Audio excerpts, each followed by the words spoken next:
Ma'am, pwede ba dyan kami sa harap? O siya. Thank you po. Ako din, ma'am. Hindi ko makita. Sakit na ang likod ko. Ay, masyado kang dikit sa akin. Alam mo, nagsusulat ako eh. O, paunahan tayo ah. Tao po, papili po ng meringue. Thank you po.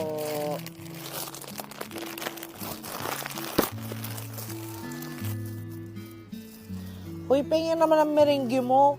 At dito ka pa talaga kumain para di ka namin makita. Kaya nga. Sige na nga. Oh, ano yung sa'yo dito? Ako yung yellow. Yung green. Yellow. Feeling ko bola yung title niyan eh. Kasi di ba binigyan sila ng bola? Chinelas yan. Kasi nga di ba nawawala yung chinelas ng anak niya. Sinulid yan. Feeling ko sinulid yan.